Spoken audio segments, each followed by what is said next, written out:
What's going on, Rebel family? Today's live stream, I want to take a look at can Black Americans get reparations? How can we do it? Is it feasible? Is it practical? What's the best way to do it? Looking at the landscape uh, out here, in particular on social media, and obviously these are attached to real people. Um, they may or may not have any type of grassroots organization. What is typically known as boots on the ground. This may or may not be the case, but at least in terms of who are some of the players, and I think by de facto, I would go out on a limb and say there's about three different factions. I would bet, and the uh, the reason why I had the thumbnail with Tariq Nasheed and Yvette Carnell on the thumbnail, and that is because those are two of the more prominent figures in the diaspora, excuse me, not but the reparations conversation, which as I almost misspoke to say that it is kind of a diaspora war. But anyway, those three players would be obviously Yvette Carnell with the ADOS, the American Descendants of Slavery. Um, uh, Let me see, lineage slash organization, however you want to, uh, la- uh, you know, label it. And then Tariq Nasheed, the with the FBA, Foundation of Black American Lineage Movement, however you want to frame that as well. And then representing in Cobra, and I don't necessarily know if the brother Omar Wali Africa is a member of the organization uh, in Cobra, which is the what is it? The National Coalition of Blacks for Reparations in America, which is a Pan Africanist organization or Pan African organization. But he does defend them on social media.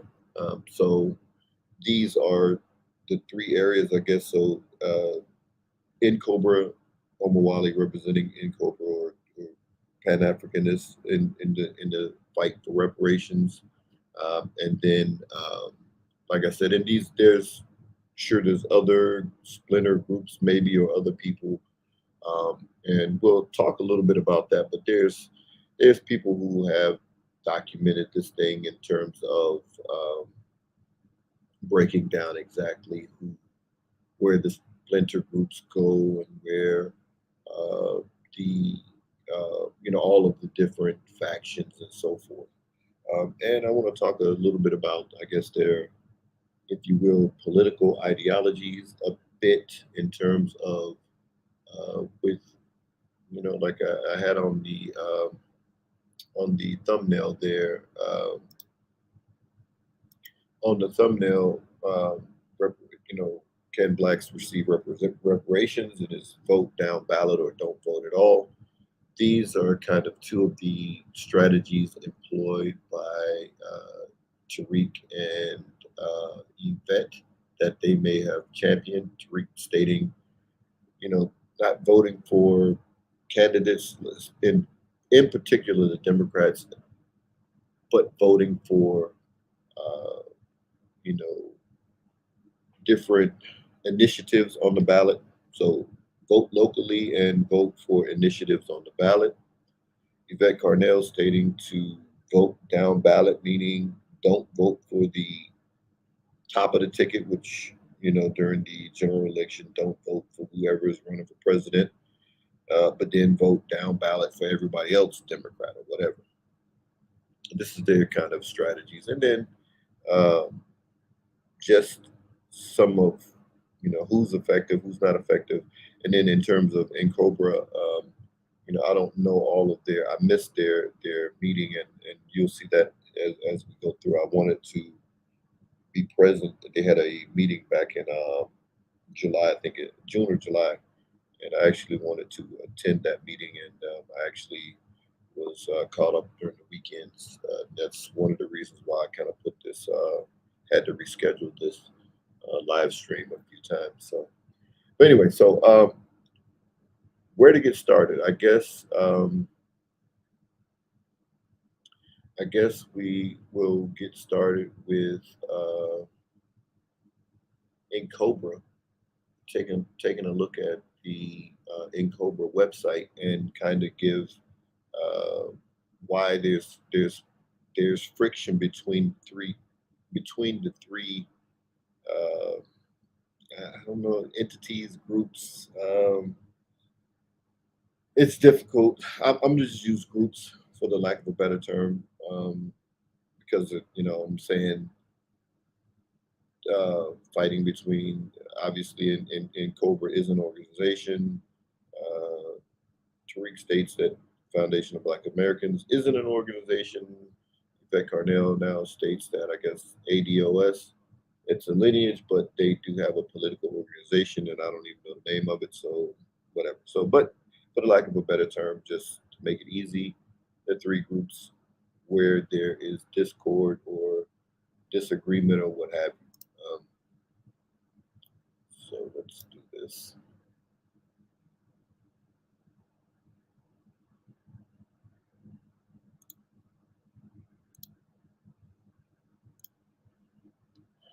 All right, so I want to jump over here and take a look at this Cobra website here. Okay, so says reparations for now, for then, never forgiven. What are reparations? Kind of go into this. This is just basically their website here.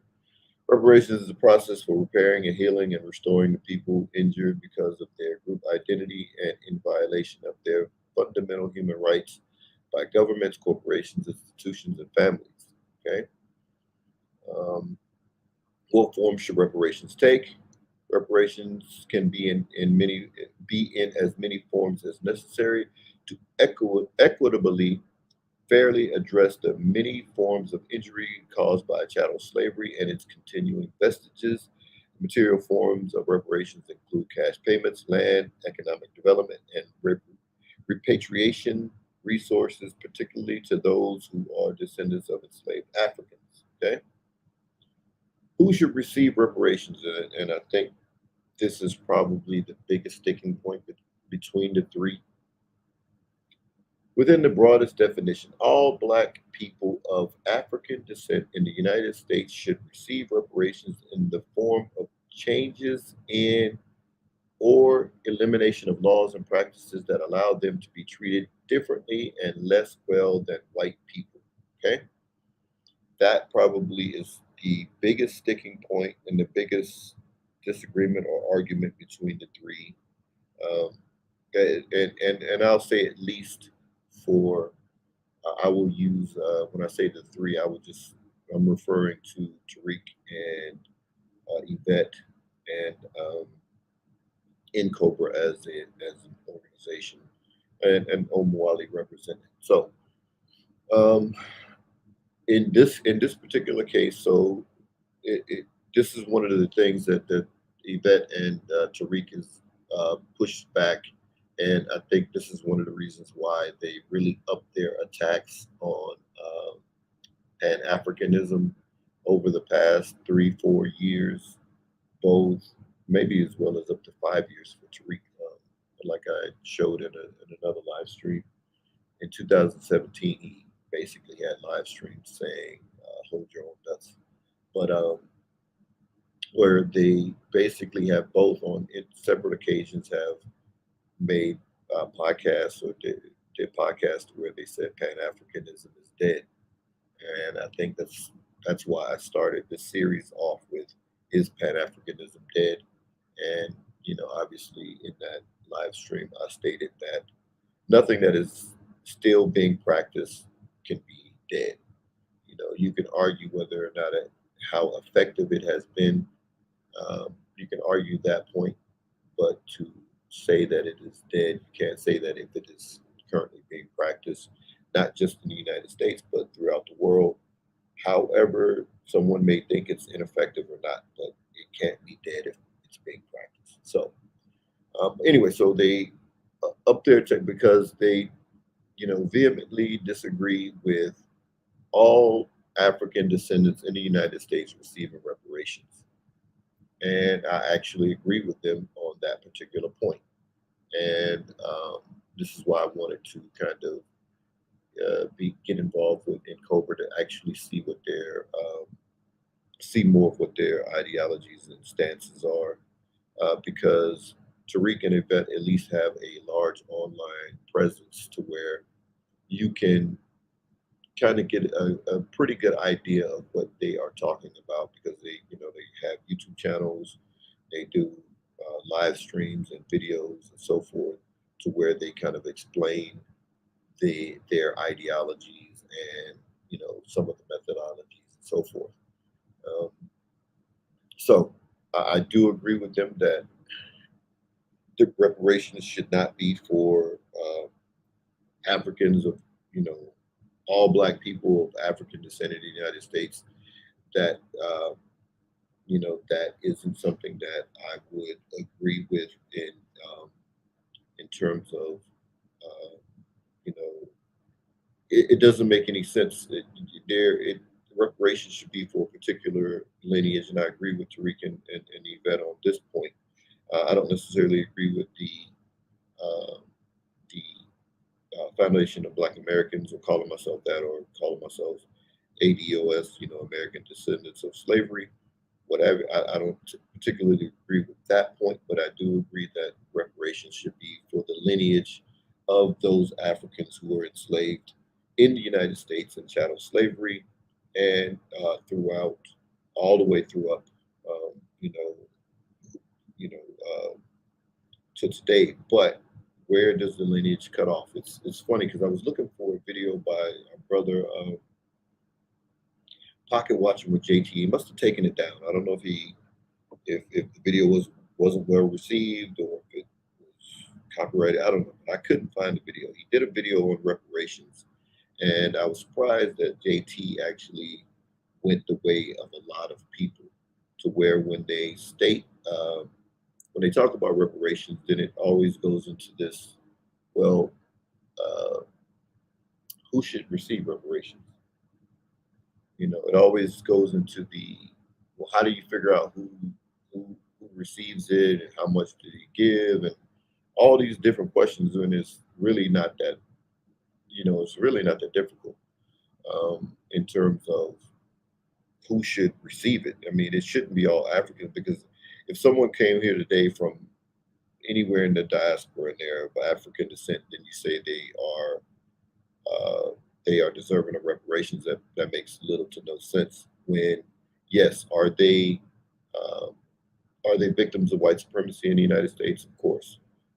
Are they subject to, as the website here says, racial profiling, discriminations in healthcare, scholarships, community development, so forth?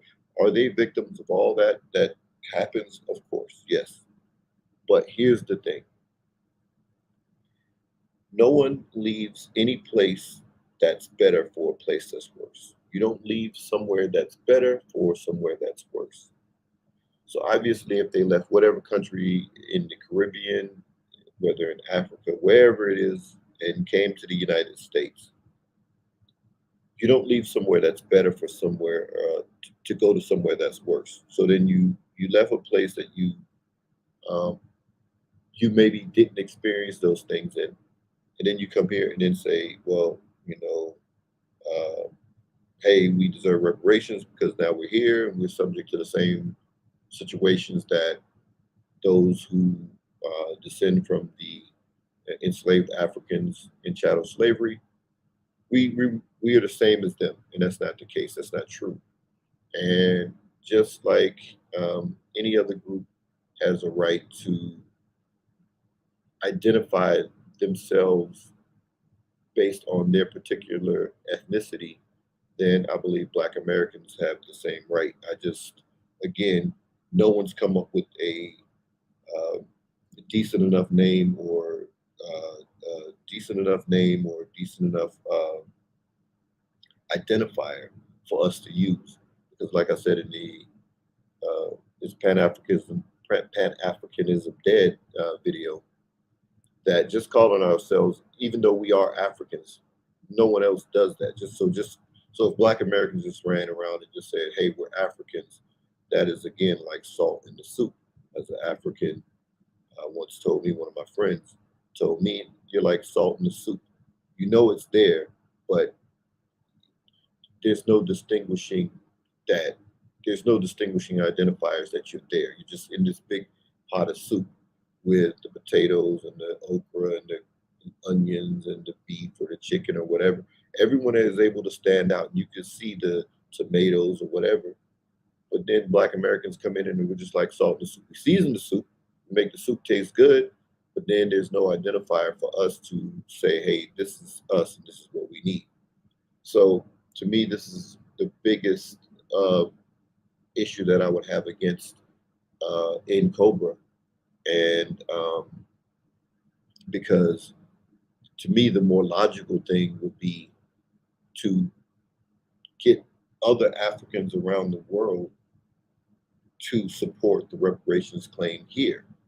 Then, if support Black Americans in the reparations claim, get in every country. That should be the mission instead of all Africans here get reparations. It doesn't make any sense because clearly, we'll get into whether or not we're going to get it. We're going to get to that, but clearly, it would easily be we don't owe you. You can go back to your country, but you know, but they're kind of pulling the cart before the horse. But let's jump into some of these videos here because I want to talk about some of these.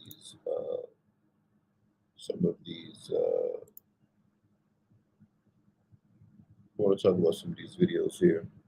Some of the things that have been said. So when um, Tariq and Yvette maybe criticize, you know, Pan Africans, Pan Africanists, um, that they are not doing any reparations work, and we're going to see that in terms of some of them, their egos are so huge that you can tell that it's only an ego trip for them in terms of this reparations movement. So the first I want to bring up is Brother Omwale had a debate with a brother that I guess he was a former member, I don't know, of the ADOS group movement, political organization, whatever.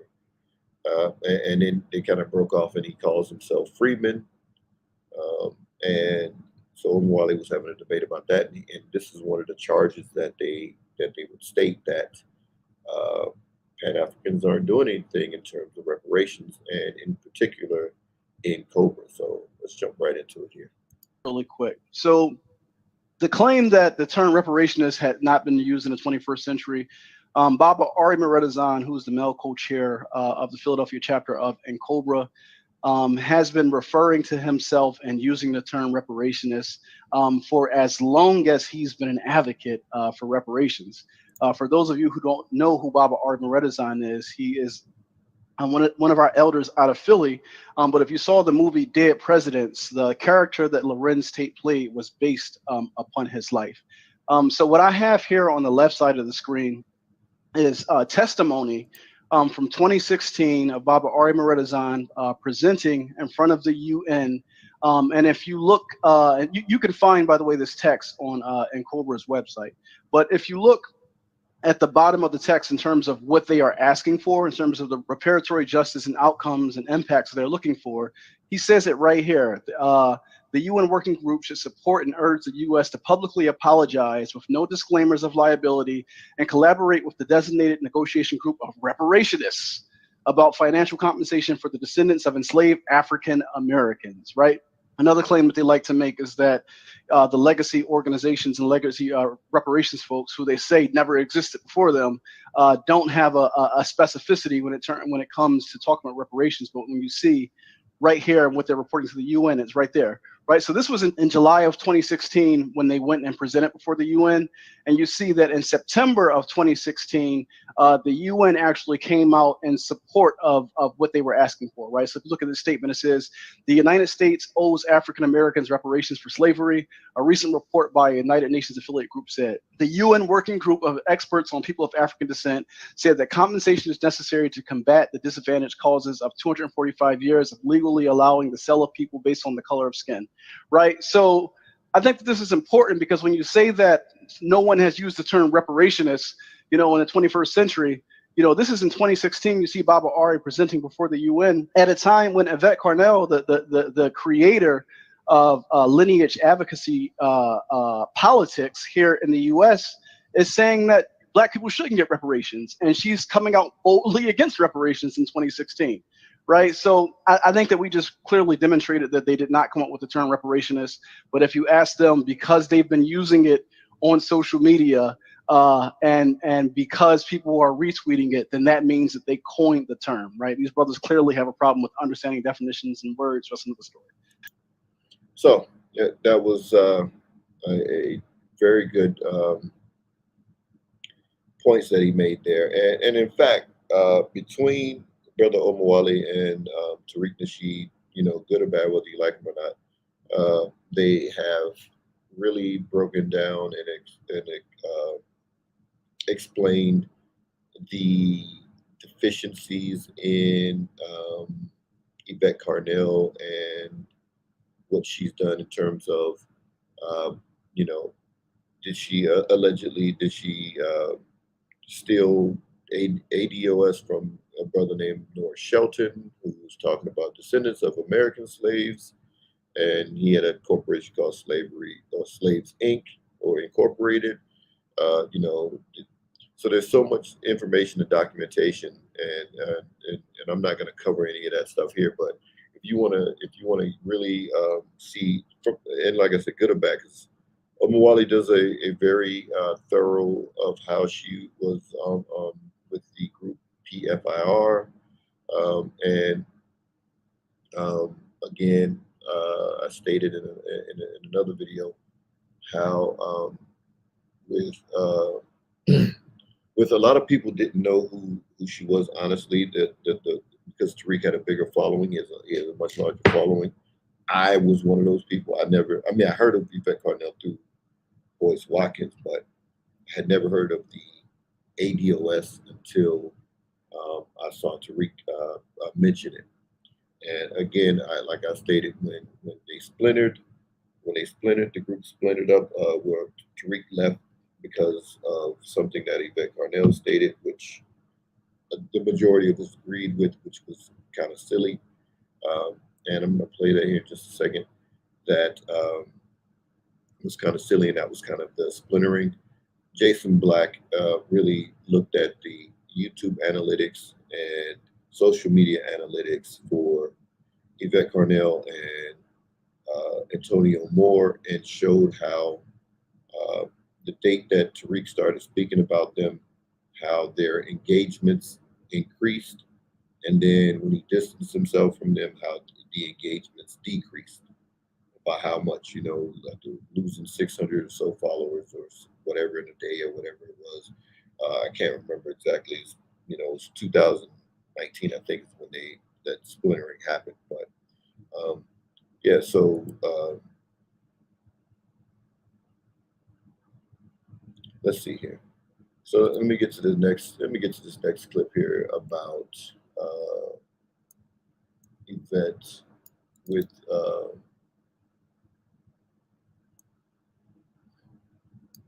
Yvette stated that ADOS was a political organization here. Saying one thing, he was saying we're just a lineage.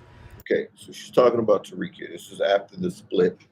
This is after Tariq stated, "I ain't with that. I ain't with ADOS. I'm not with that. They are a political organization. I'm not with that or whatever." And to be fair, Tariq was just like he's doing now with Foundation of Black Americans. It's not a group, doesn't have a leader, it's a lineage. His assumption, or at least what he, I guess, what he thought ADOS was strictly a lineage. And that's all he would say. When people would say, hey, you're a member of the ADOS group or ADOS movement or whatever, he's like, no, it's a lineage. Even back then, he would say, I remember this distinctly, right? It's a lineage, it's a lineage, it's a lineage. That's what he was saying. But then it was coming out that Yvette was saying, hey, it's a political organization. And it didn't make sense to me either. I wasn't a follower anyway. I never called myself that anyway. But it didn't make sense that you name your lineage the same as your political organization. It made no sense because you know there is no Hispanic lineage or Latinx or whatever they call themselves now, or Asian lineage. They call themselves Asians, but then they say, hey, we're the Asian organization. No, they may have names, different names, or that incorporate Asian in it as a political organization name, but they don't use their lineage as their political organization name. So that was a mistake on her part, and this is what she's explaining here. And I don't know what they're talking about in terms of politics. We have always had a claim for reparations and a black agenda, right? We have always had that up at ADOS101.com as our political movement. So we are a political movement that is anchored in a lineage. So what are you saying, Yvette? Well, it doesn't do us a lot of good. The whole part of the big point of creating the lineage, right? It's not just a name, like I said before. It's not just like we just calling ourselves ADOS, like some people call themselves B1, and it ain't gonna matter anyway. You can call yourself FBA, but what we're doing it for is something different. We're not just renaming ourselves. We're saying that there's a cost. America owes a debt to this specific group. So this specific group has to be disaggregated from other groups so that we can count the cost of slavery and accrued disadvantage, and that we can measure the oppression, right? And I'm sorry.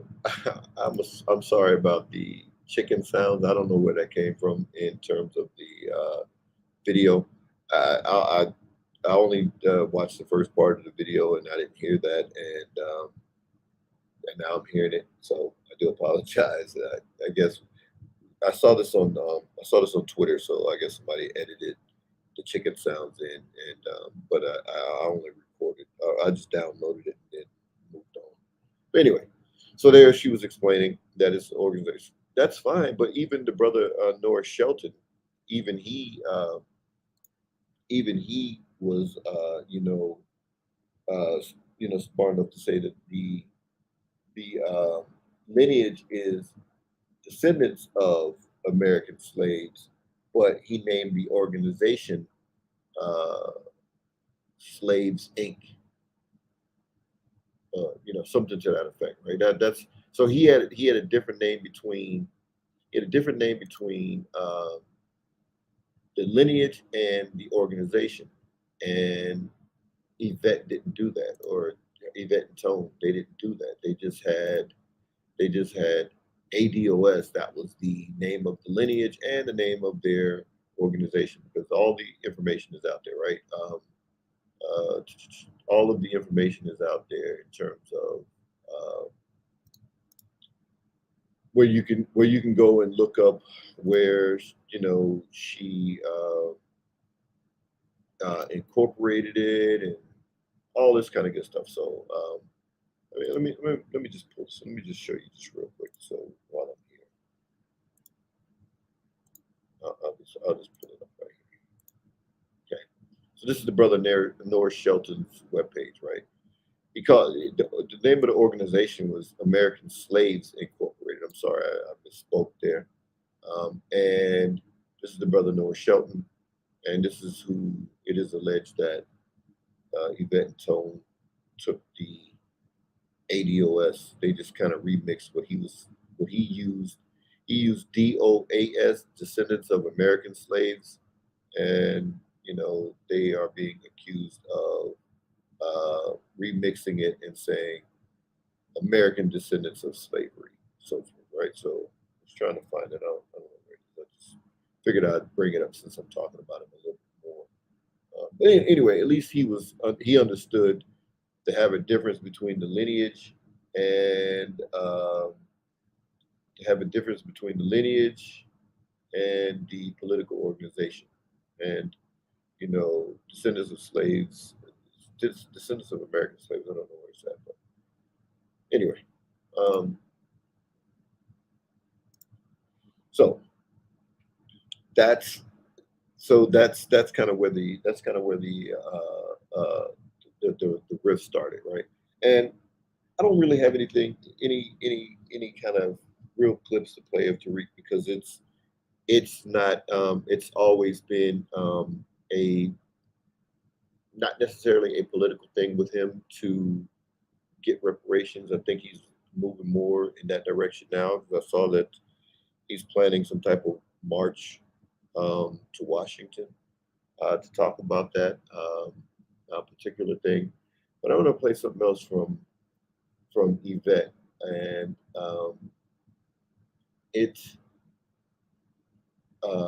it's the clip that we just saw from Omawali. He stated back in 2016 how she wasn't for reparations, but she's going to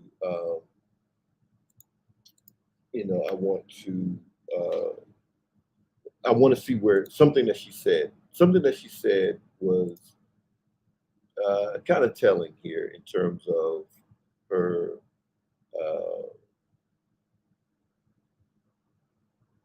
in terms of her in terms of where I feel that she's at. So let me just go ahead and play it here. Everybody got in the room and everybody felt good, except the people who were coming here who might have sold us were getting to access Americanism. There is nothing set up for me to have land in Africa, West Africa, where I was sold from. There's nothing set up for me to have a visa, a bunch of free stuff, and there's nothing set up. She said a bunch of free stuff. I almost fell out my chair when I heard that. But I'm stopping it there because I want to address something. So I do see this is where an organization like NCOBRA would be most effective, or just Pan Africanism in general. And this is something that I stated before that just based on my affiliations with people that I know that I wanted to start doing. I don't want to start an organization and try to recruit a bunch of people when I haven't done anything. So I like to do, and then I don't ever try to recruit. But if people ask me what I'm doing, then I tell them, and then if they want to get involved, then so be it. Because I'm not the type of I don't have the patience to I'm the type of person, if I want something done, I do it myself. I'm that type of person. I don't like to want to try to get someone else to do something that I feel that should be done.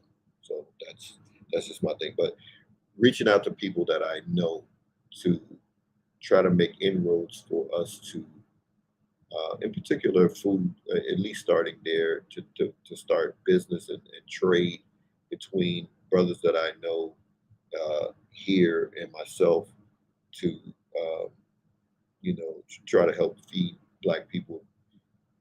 Any type of revolution, and I'm gonna get to this later because any type of revolution, we're so not prepared for. I don't even understand why people even speak that stuff because we're so not prepared. But anyway, she's gonna state something here, and all of them make the same mistake. Yvette, Tariq, and Omawali in particular, and other Pan-Africanists also make the same mistake here. But there is access to a first world country. And let me tell you something. You're not anything in a way that makes any sense. You are not excluding anyone. Why in the world would we get reparations if we just said, why in the world, if we're ever going to get American white people to approve of reparations, why would they ever approve of it if all brown and Black people get it? That would put them on the bottom. And she makes a fairly decent point, but it's off. I mean, if all black and brown people got reparations, would that put white people on the bottom? No, because they'd still. If I'm okay, if I gave all my children, um, say I gave all my children $1,000. Just because I gave them $1,000 doesn't mean that they're equal to me at that point, because I was able to give them $1,000. Hell, I'm the government. I print money, and who controls the government? White people. So they would never put themselves that they would never put themselves on the bottom. That's one. I mean, but even if they did, they still wouldn't be on the bottom because overnight we have a fiat currency. So I give you this dollar today, and I can make it worth zero tomorrow, and you're back in the same position. But I gave you reparations, so they're never going to be on the bottom. But you know, Wouldn't have any justice claim. You don't have a justice claim if your bones aren't buried in this country. Some weird person told me y'all buried all the way in Nova Scotia. What is wrong with y'all? Nova Scotia? this woman is bugged out. She's bugged out of her mind. But so having a justice claim, for who? I mean, I think she's so off that we we have some type of leverage over America, but they know what happened to us. Event them were very good at informing Black people of the data in terms of how badly, how in what type of position we are economically compared to white people. They didn't inform white people. White people already knew.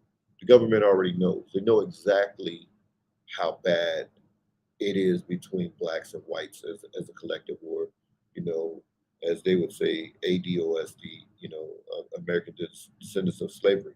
How bad it is between them and the white majority. They know how bad it is economically, and any other group. They know exactly where we stand. Listen, there's a lot need be said. You know, there are a lot of groups who are kind of tied to like a self-esteem project. I call it a vanity project, but it's also a self-esteem project because you feel lost. I don't feel lost. I don't think we should feel lost. We have survived in the belly of this country and fought, and other people get to access that fight. I don't feel lost at all. And I'm not tied to this project is about inclusion and exclusion. I've said this, but it bears saying again, you do not file a lawsuit or a justice claim against general whiteness or general oppression or general imperialism. And you file it against America. That's why we have to be very specific. Specificity is key. Now, I agree with her on that. Specificity is the key. You don't like when even if it's a class action lawsuit, there's very specific parameters for a class action lawsuit. Okay, so your city was like Flint, Michigan, for instance. Okay, the city is poisoning the water. Well, it's a particular people. I can't just go up to Flint and then say, hey, I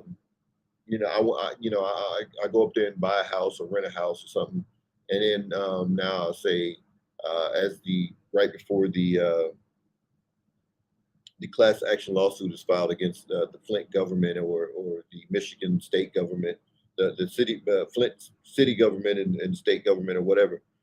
I just move up there and then say, hey, yeah, you know what? I've been here. I've been drinking that water too, and I just moved up there 6 months before.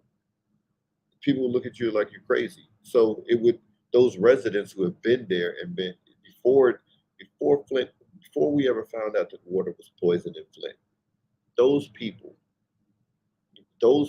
who were injured and harmed by the water in Flint should be in the class action lawsuit, and they would parse that out. They were like, hey, well, no, you wasn't here. You didn't make the cutoff.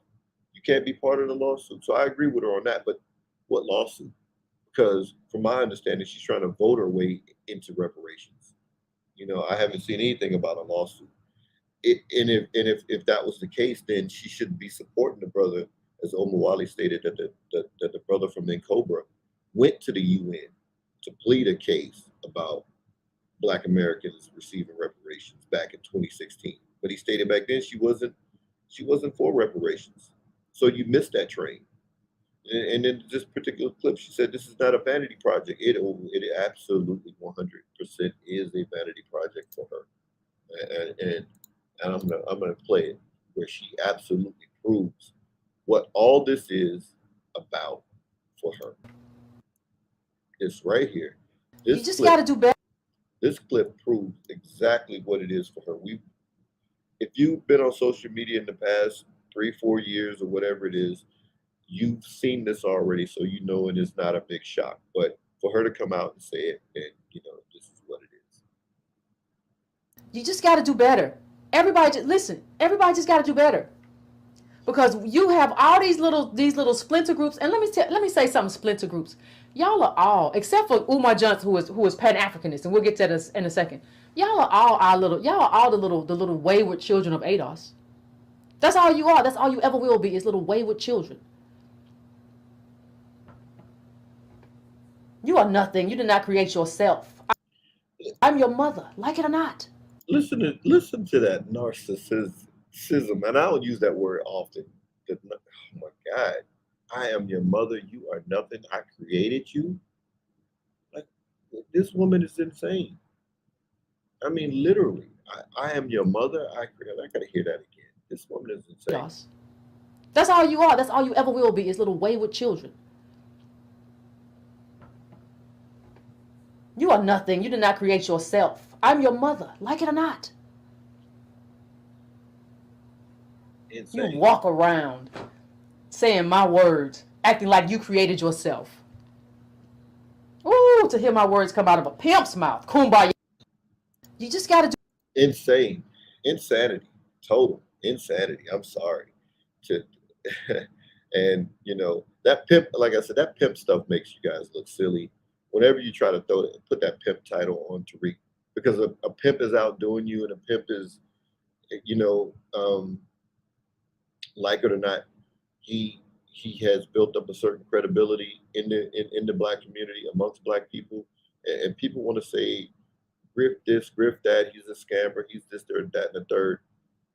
If people feel like they're getting benefit from whether they put money to buy it on a Kickstarter to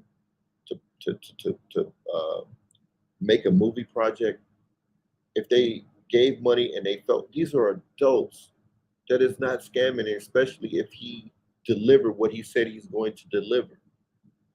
I mean, mutual benefit is not a scam.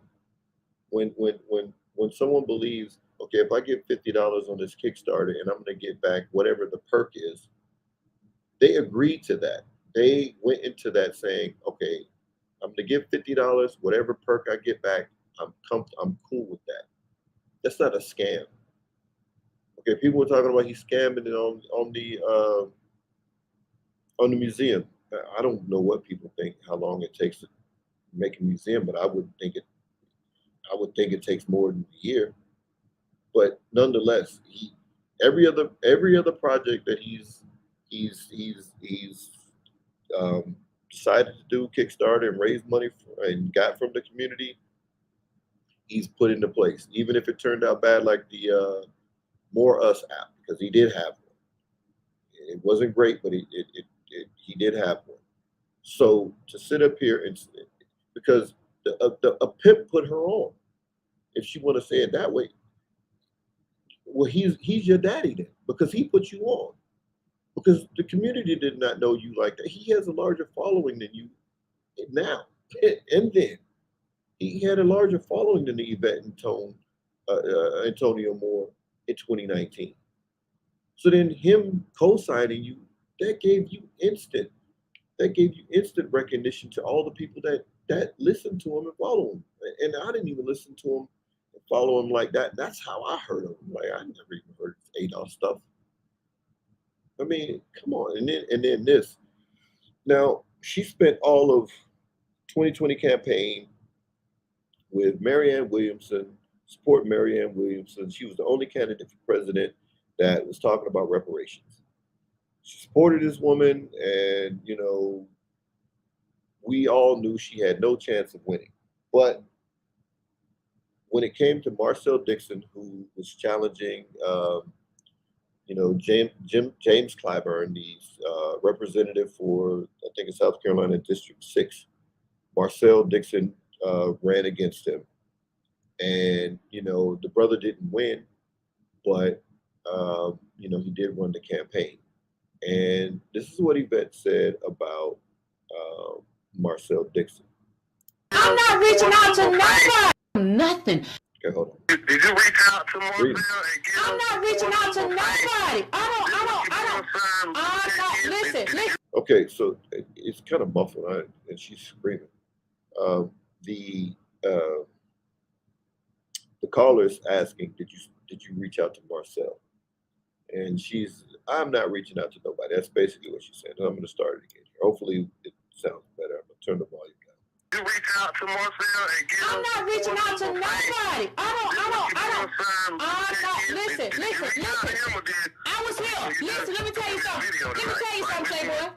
something, Playboy. I was here long before all these people got here. I don't owe him nothing. I don't owe him nothing to reach out to him. He reached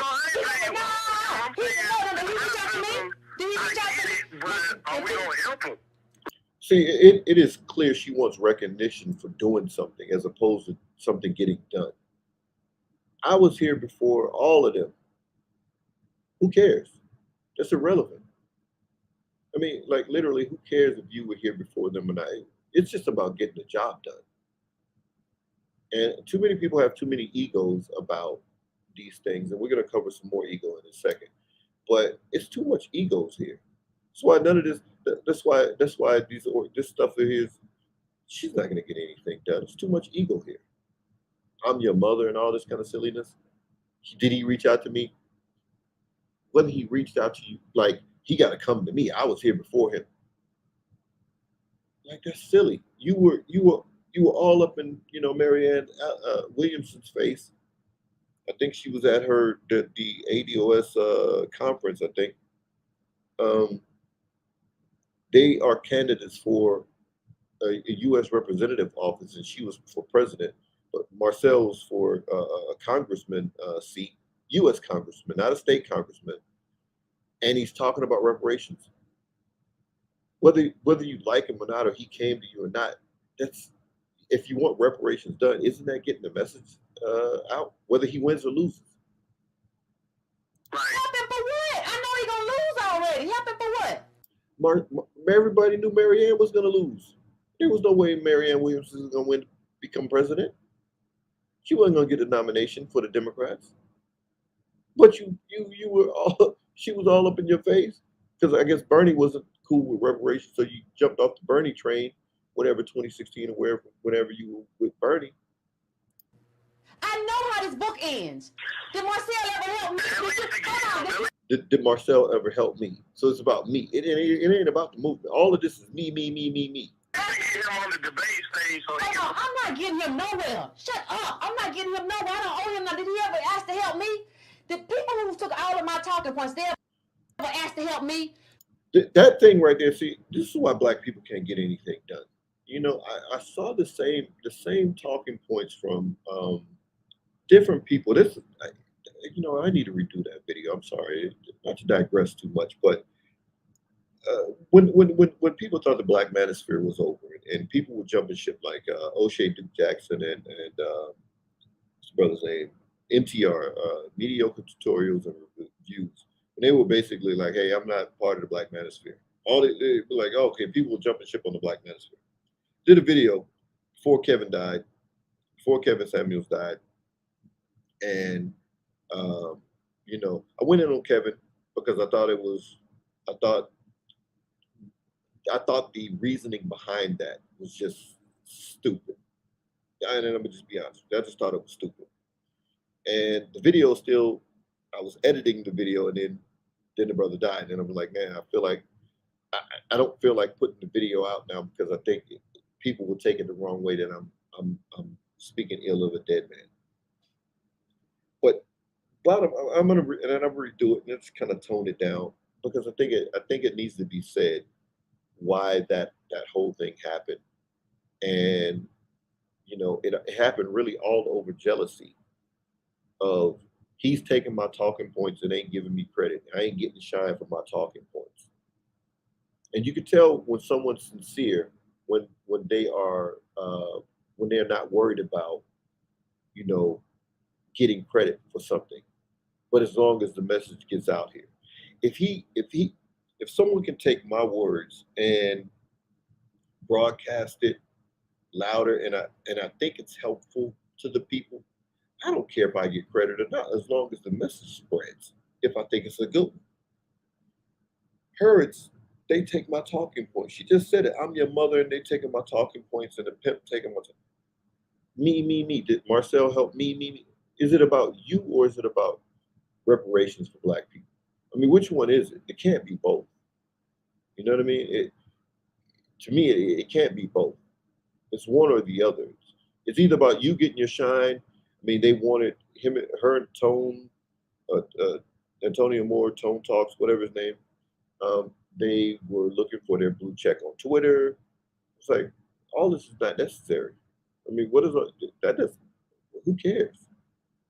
You got to get credit for saying something. It doesn't matter if you said it and someone else picked it up and they're talking. Who cares?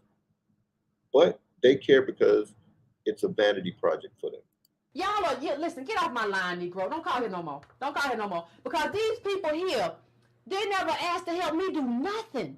These people here came and took talking points and ran off. And you're going to ask if I tried to help them. These people took talking points and ran off. Oh my God. So this is this is the narcissism and the delusion of these people. This is why when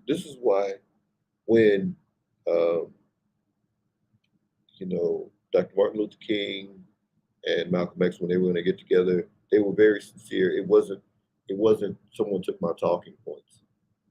You know, Elijah Muhammad, why the Nation of Islam was so successful. He didn't worry about, okay, Malcolm X is taking my talking points. Yes, Malcolm gave credit to wherever he got whatever. And because Black people's egos, or not egos, but the poison, you know, we've been programmed with a poison for each other. White supremacy has poisoned us amongst each other. So if they ain't giving me my credit, if they ain't giving me my shine, and then I'm gonna get mad and upset, as opposed to I'm missing the point. It doesn't matter. You know, I give you a good pass, I give you a good alley oop, and you dunk, and you don't point at me. It don't matter. We still got the point. And these people missed the point. No pun intended. But I'm gonna go here because here's and so I can understand why they are upset with or disagree with some of the Pan Africanists. And this I forgot who this lady's name is now. It just escaped me. I got off track. To say anyway, that it can. She's going to talk about. I can't think of her name now. It's going to hit me later, but she's going to talk about who should get reparations. And again, this is just where one of these disagreements that we can't get past, because if we can't properly identify this thing, then we're never going to move forward. There's too much fighting over this point. This is a sticking point that people can't get past. And honestly, I will be one of them, because I probably would support an organization that does this now. Omawali is going to address that, but I kind of I see his point, but I kind of disagree, and I'll explain why. Be for all people of African descent. To say that it can only be for the descendants of enslaved Africans who can prove as much is saying that most Black people don't deserve reparation for 12 generations of our ancestors who worked without pay. Okay, so she contradicts herself. She said most, it's for all, and then she said most, it wouldn't benefit most who have 12. What do you mean? If they have 12 generations here in the United States, and that will cover those who were enslaved. That doesn't even make any sense. I'm gonna rewind it back, because that makes no sense what she's saying. Be for all people of African descent. To say that it can only be for the descendants of enslaved Africans who can prove as much is saying that most Black people don't deserve reparation for 12 generations of our ancestors who worked without pay. And if you have 12 generations, if there's people who have 12 generations of ancestors who work without pay. You're saying the same thing, lady. But she's trying to make a smart point, but she's literally saying the same thing that Cobra said, or at least on their website stated, that uh, reparations should be for all people of African descent, whether they were enslaved or whether they had ancestors enslaved or not. That's just a sticking point that is not going to get the majority of support of Black Americans. So that really should be left by the wayside. And because it's easy to come back. If it's easy to come back if you say, and like I said, I'm gonna get into whether or not I think Black people will get reparations, but it's easy to sit up here and say, okay, if you get reparations for Black Americans, descendant of enslaved Africans, that's the group, that's the lineage they get. Even if you fight for that and you were able to get it, it will be easy to come back and say, okay, you know what? Now we need to get reparations for all African people of African descent who faced racism. Very easy. If you get one, you can easily get the other, but they're trying to fight for the one, and oh, we can't leave other people out. Wait a minute, what do you mean? They didn't go through what our ancestors went through, and so it's different here. And it's just ludicrous. Most of us don't have paperwork proving that we were enslaved or that our great-grandparents or great-great-grandparents were enslaved. That's actually part of the condition of our enslavement. Okay, that's silly right there, because obviously any program like this, there's going to be a study to determine part of the money that part of the reparations claim would be studied to provide assistance for those who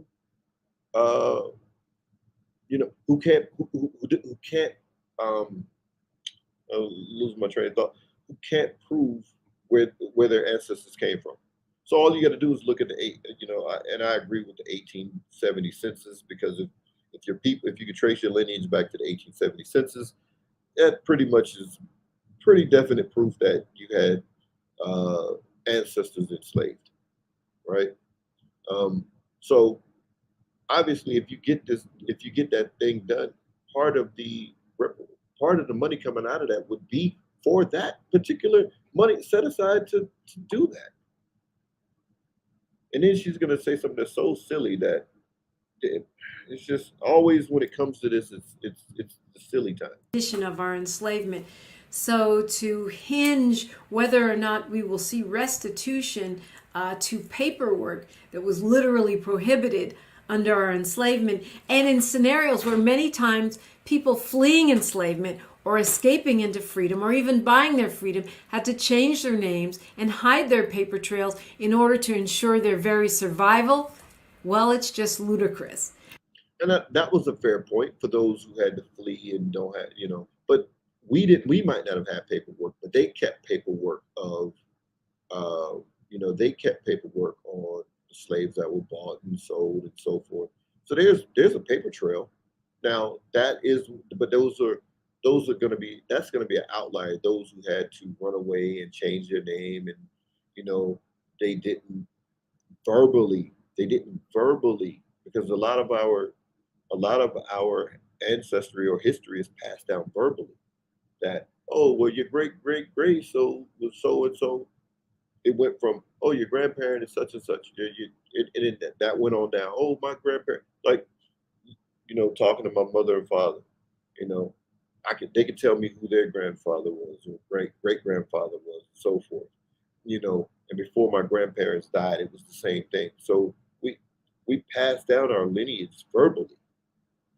So to sit up here and say, like I said, she made one good point, but that's an outlier. That's not going to be the majority. Majority of us, we can trace our lineage pretty well, at least, even if it's only, one parent, one grandparent somewhere, and that's all you need to trace back. It can be done. They like to throw up roadblocks beforehand to talk us into, okay, everybody of African descent deserves. No, it's not the case. No, and the majority of Black people just not. Black Americans, the majority of Black Americans are not going to go for it, so they're never going to receive the support that they think they need to receive.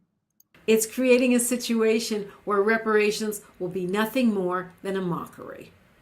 I'm Dominique DePrima, and Yeah. that's my take. Dominic DePrima, you're wrong on that one. It does not make it a mockery.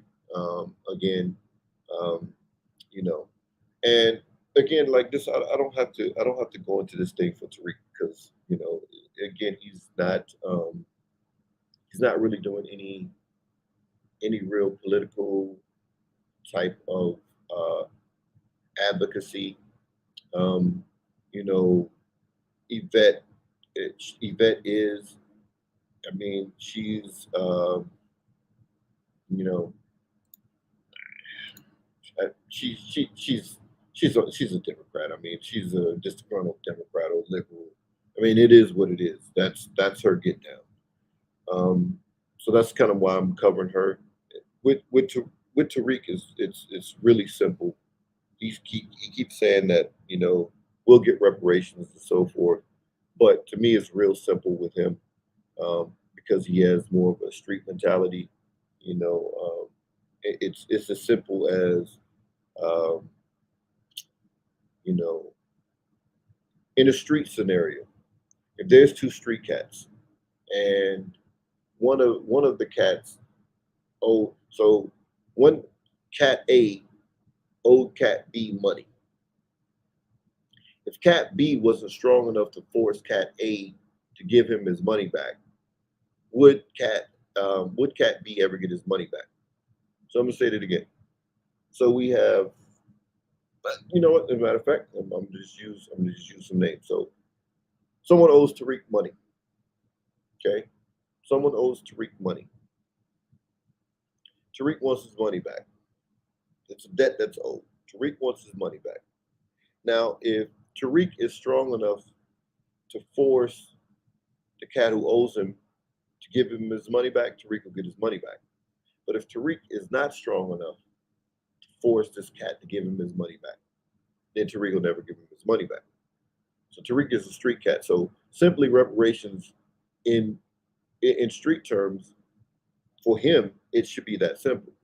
Because he'll state that, you know, people will get reparations. There's no problem. We're gonna get it. We're gonna get it. So now, if you put it in those types of terms, are Black Americans strong enough to force the United States to repay this debt that's owed? That's really the question. So now, if he understands that, then you know what is what is his angle on you know uh, advocating for reparations so hard? If that's his angle, meaning just simply from a street perspective, are Black Americans strong enough to force the United States to repay the debt that's owed? It's that simple. So let's get into this other clip because I want to look at take a look at Omwali and some of the stuff about Cobra because again, like I said, that would prevent me from joining an organization like Cobra, and I want to take a look at this. Somebody, black. Some make sure y'all put the pen. Hold on. All right, here we go. I appreciate that. Somebody, black. So this was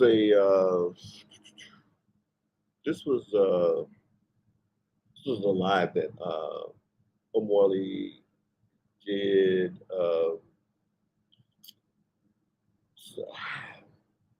It might have been. I don't know exactly what it was. It was about a month ago. Anyway, so she's talking about reparations. I think was talking about it might have been Tariq Nasheed and the Foundational Bureau of Disinformation. It might have been something to that effect, right? I think that might have been the live. Anyway, I'll try to put the links of some of the stuff that I found in the description. At least this is a very, very, very good live stream. But I started it here because this is some of the sentiment that we see out here about a Cobra. And I want to play what he says here. Might be a pretty. I don't know how long it is, but anyway, let me play it here. Some make sure y'all put the panel link in the chat so that Black can pull up. If there is anybody in the chat who has an issue with Cobra, I would love to hear from you. Like, so absolutely pull up if you think that Cobra is a joke, because that's about the stupidest thing that you can say, especially if you call yourself in support of reparations here in the United States. Like, that's one of the dumbest things that you can say. But I can agree with him there, because if you're fighting for reparations, then why would you call another organization that's fighting for reparations a joke? You may disagree with them, and that's fine. We can all have disagreements, but I wouldn't call them a joke. Like, even with, and I get it. I get it. They may have some issue with, like Omawale has some issue with, I guess, Tariq and Yvette and some of the movement stuff, some of the talk, but he's for reparations. So I'm gonna show something, some other information that where he's very he understands it's about the mission. It's not about the personal. It's not about the personal attack or the personality difference or the differences between personalities. Let me say it that way, between him and Tariq or him and Yvette or whatever. So he's right there that you could disagree with Cobra. Like I said, like I have a disagreement about, well, it shouldn't be, reparations shouldn't be for all people of African descent. No, that's no. To me, their greatest job should be, if they were going to do it, but they don't have to do it. They have their own organization. They do what they want. That's why I said, me, I would just rather do what I think is right and just go do it. I will entertain the conversation. So if there's anybody in the chat that thinks that Cobra is a joke, please do pull up. And I guess while we are on the subject, I don't know who that guy is, but the thing is, the reason they want to disrespect Cobra is because they insist on who we are. You see, they insist on who we are. They know we are Africans. They're Pan-Africanists. Yeah. So these ADOS neo-Negroes, these new Negroes, these new age people who have been created, they don't understand who their creator is. Yeah. What happens is they want to attack those of us who are very clear about who we are. Yeah. So those are the people holding firm ground because they understand who we are. So it's their ancestral mandate and they're holding to it. Yeah. Now, for some of us, please do pull up and literally anybody who's critical of Cobra, I would love to hear from you. Devin. Okay. Before we they keep going here, I want to say the brother in the red is brother Emo Odo. I think that's his name. He frequents on Wale's channel, but I disagree with him there. It's not about they insist on who we are. We're African. No, because we can be African. That's not a problem. We are African. That's not a problem. But they don't address. And by the way, they all attack each other. Both sides. They all do the same thing. None of the sides are exempt from either accusing them. So if I and I can never make his lives. I've been wanting to make some of the lives, but Sunday is my down day. Typically, I don't do anything on social media or anything like that on Sundays. But and that's just to give myself a chance to detox. But anyway, so we are African. It's not a problem. But again, like I said in the video, Pan-Africanism dead. These are two Pan-Africanists here, and so it's easy to beat up and beat down those from FBA or ADOS. That's not our lineage. We're African, but then you don't even address the whole issue of specificity. Yes, we're African, but if every other African group can say their tribe or their nationality or ethnicity, it's okay. they'll refer to Jamaicans as Jamaican. Yeah, they're African, but they're also Jamaican. They're Haitian, no problem. They are Yoruba. I don't know how to pronounce it. Igbo, whatever. Yoruba. They're Nigerian, Ghanaian. That's all fine.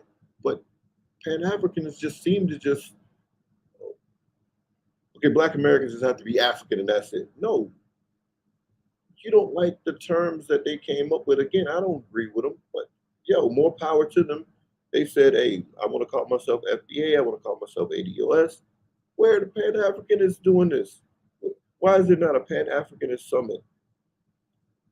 Or meeting with the elders and those who and say, hey, look, this is a better name for us. This tells our lineage. African American ain't it because that wasn't our term anyway. That was another one given to us. That wasn't ours. And one of them, Imo Odo, has a problem with African American because we shouldn't have American in it. Omawale chooses to use it. So they're all over, like it's all over the place. But then it's a constant. Well, these Negroes are this. These are slave Negroes here or there, whatever. And again, like I said, all of them do this. So if you go and disagree with ADOS, then you're FBA or Pan African. You disagree with FBA, you're ADOS or Pan African. You disagree with the Pan Africanist brothers, then you're ADOS or FBA or some flag coon, whatever, right? So it's the same. The behavior is the same on all sides. So you don't like those terms. Why haven't the term come up? But that's not the problem with NCOBRA. The problem with NCOBRA, I just went over it, is on their website that Africans of all descent get reparations. And no, why would it? Because we're not all the same. No, someone that came over here after 1965, after all the work that's been put in, whether we did it, whether we were forced to do it or not, it's been put in. The work was put in. Sorry. So they're not the same as my ancestors. They're not the same as my parents who went through Jim Crow. They're not the same as my grandparents who went through Jim Crow and slavery and great grandparents. They're not the same. They're not the same as me. Yes, can I repatriate somewhere else or whatever? Yeah, but that's not what I know. You know what I mean? That's so like I said, I kind of agree with Yvette. If there's Pan-African organizations, those things should be set up.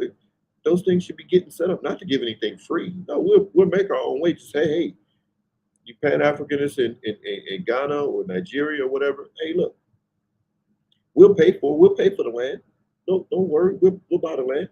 But you set aside for a place for Africans or African Americans or whatever, Black Americans can come over here and buy land and start to build and build with you. But that doesn't happen.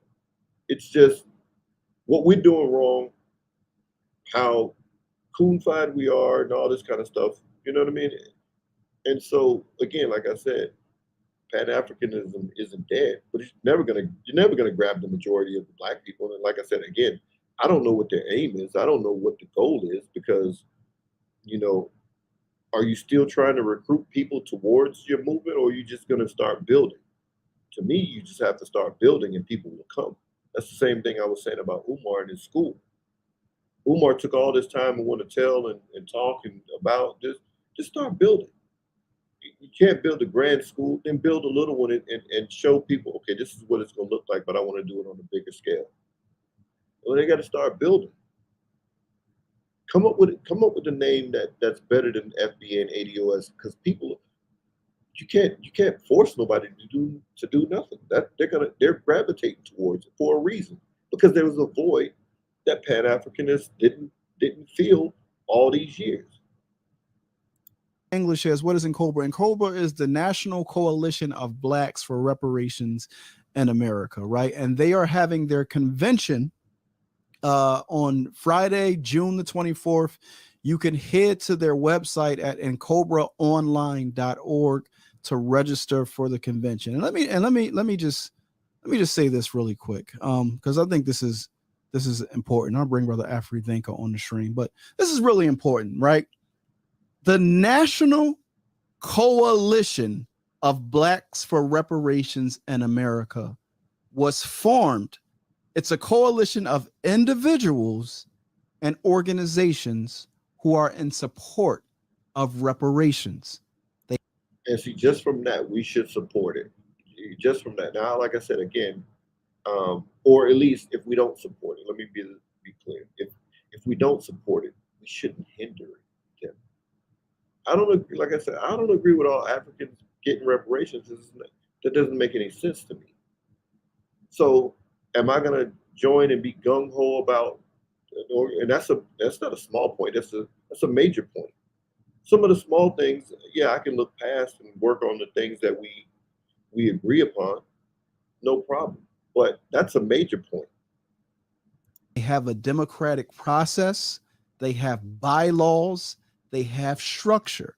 So if you are serious about reparations, reparations should be the goal.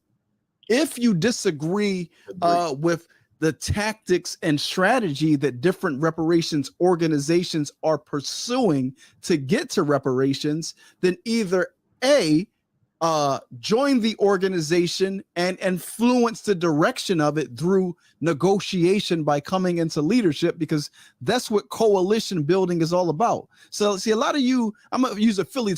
Okay, before you get to that, and see, I agree with that point that he's saying there. But a lot of times we have so much poison in us that can cause friction, and that can cause infighting and then splintering. So okay, so people, let's just use myself as an example. Okay, so there's people rocking with NCOBA right now. Members, they are working, doing the work, doing whatever it is that they do. Okay, they are out here on the ground in the streets doing work. I disagree with them on the all Africans receiving reparations. So of course, to what Omwali said, I joined them anyway, and then work to become in leadership, and then try to influence them to drop that point and go in a different direction with fighting for reparations, specifically for Black Americans, the descendants of enslaved Africans here in the United States. That's where we're going for. So I get that's going to cause friction, or that's going to cause chaos and friction because of the poison that we have inside of us. And Pan-Africans aren't exempt from having that poison for each other. We haven't it hasn't been eradicated from us yet. So instead of doing that, to me, I would do, because like I said again, I would just start, and we're going to get to whether I'm doing or not, but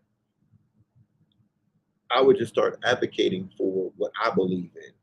And those who also believe in it will follow or get on board, and we'll start doing it together. And then when I come with an organization or whatever that has some skin in the game, then I can come in and start saying, or then I can say, hey, well, look, we agree with the reparations fight. We disagree with this point. If we have resources to lend, can we influence you to drop that point? And because we can always do it on this end or what. That's how I would do it. Maybe that will cause less confusion and less, arguments, because it's going to be arguments. Well, he guaranteed. Who does he think he is? We've been doing this work for 30 years, and then he comes in and he gets into leadership, and now he wants to take us in a different direction. And don't let it be something that would be fundamentally, that someone thinks is fundamentally against what Pan-Africanism is, or excuse me, their mission. I'm sorry, because we just saw that with what is the organization that Omawale is with? I'm losing my train of thought. He's with an organization, Afrocentricity something, Afrocentricity. I don't know. I can't remember. He's with some organization, and they just had to do. They did a press release a couple of months ago, distancing themselves from. I think it's Malefi Asante. I think is the name of the brother who I guess invented the term Afrocentricity. So they distanced themselves from the person who I guess who came up with the ideology of Afrocentricity because they felt that he wasn't sticking to principles that I guess he came up with. I was yo, that's crazy, but that's how they felt. So they distanced themselves. He wasn't. I think it was going into some LGBT stuff.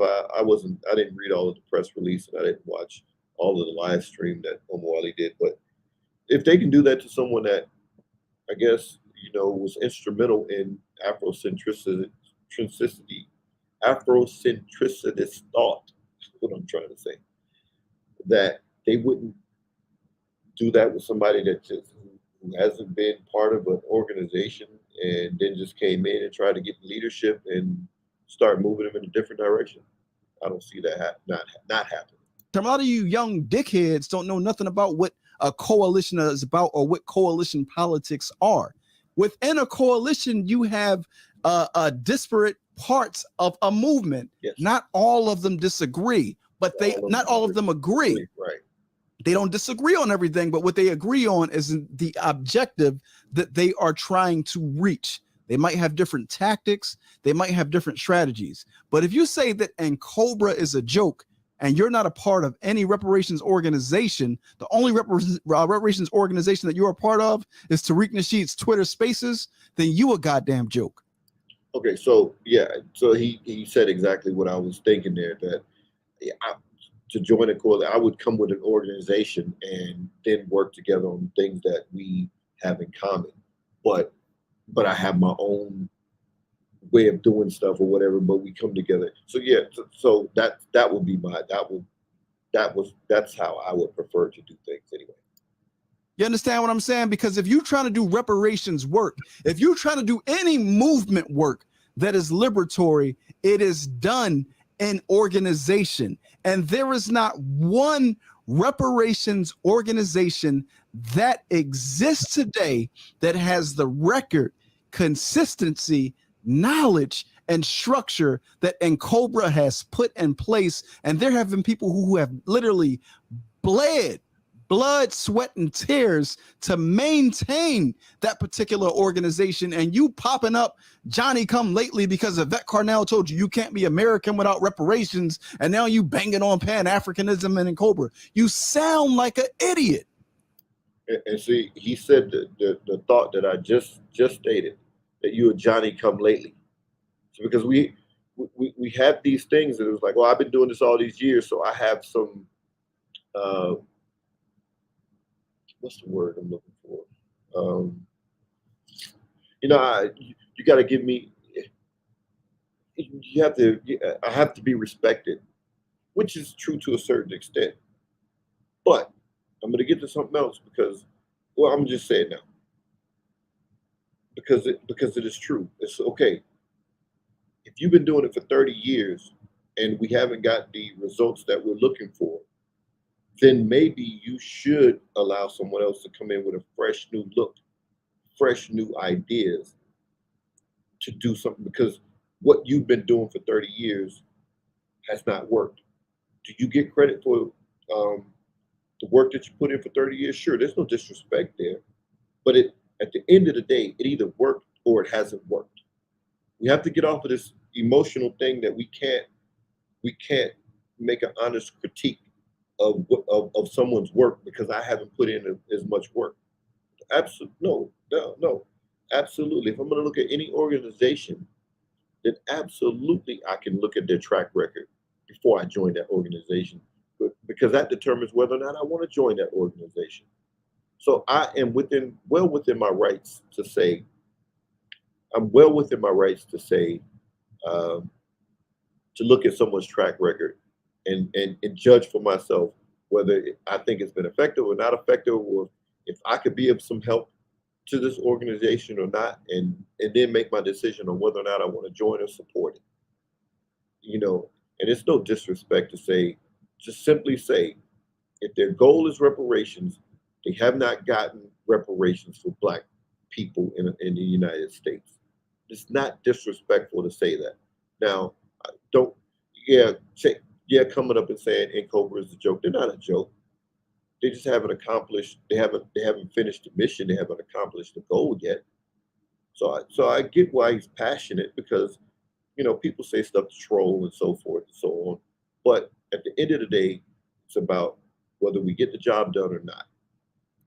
You sound like an idiot, and this is the part that I'm talking about. You jump into the discussion completely detached from your history, and not your long-term history. I ain't talking about when you were on the continent. I'm not talking about classical African civilizations. I'm talking about your history, goddamn, 5 years ago. You don't know shit. But think about it like this too. If you think about the whole reparations issue in Haiti, right? Who were the people who paid their way back into the European world market?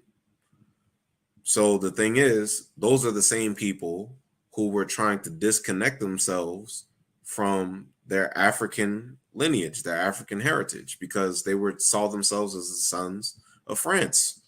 You see? So if you understand what it means to identify as people who enslave you, then you start to understand where people's politics come from. You see what I'm saying?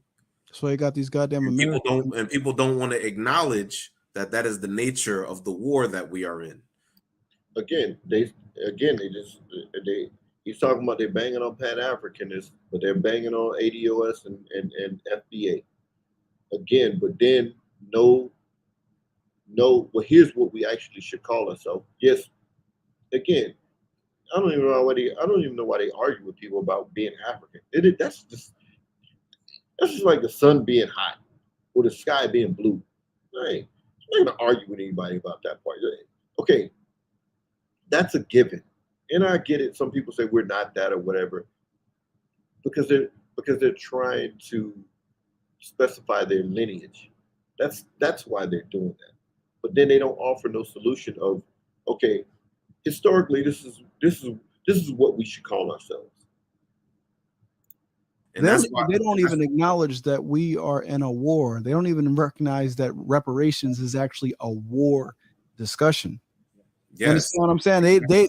They don't even and so here's mail it in and get it mailed back. Here's the thing. If you're talking reparations, you're also talking peoplehood. Who are our people? Who are we as a people? Who is to be repaired? Right. And see, that's where it goes back. And what are you repairing? Right? If you're talking about this is a war, enslavement was an act of that war. And all of the rebellions that we fought back against, I mean, literally, we have political prisoners, right, that are still under the jail right now because of their involvement in the Black freedom movement. And you have these Negroes, and if you have a U.S. flag in your bio, I'm talking to you. You have these Negroes that are saying, fuck them niggas that bled and that fought and that continue to fight for my freedom. Fuck them niggas that are under the jail. Give me my goddamn check. You ain't telling your enemy, no, you got to, like, how do you even go to the table and entertain negotiations? There's no nation, there's no people that goes to the table to entertain negotiations with their enemy while their enemy still has their political prisoners. The first thing they do is, okay, you let our people go and now we can talk. Y'all niggas, the American flag, if you put it in your bio, to me, it's a clear sign of retreat. Removing African from your identity is a clear sign of retreat. What did Mama Marimba say? She said to identify as African in an anti-African war, in an anti-African world, is an act of war. It's an act of resistance. Y'all niggas like, no, I ain't no African. Everybody on the globe is an African because every life started. And y'all sound stupid. Stop listening to Tariq. Tariq is literally banging on the most revolutionary instruments that we have, and then he's bringing up white supremacists and white idiots to talk to him about reparations. What do you want to talk about today, sir? Well, he's pasteurized. Like, y'all following a retarded catfish mouth preacher who's banging on Pan-Africanism while he has a goddamn Pan-African foundation called Melanoid Foundation that y'all send him in donations, and he's getting paid using a Pan-African foundation telling you that Pan-Africanism is dead. Make it make sense, goddamn it. Talk your shit, Professor.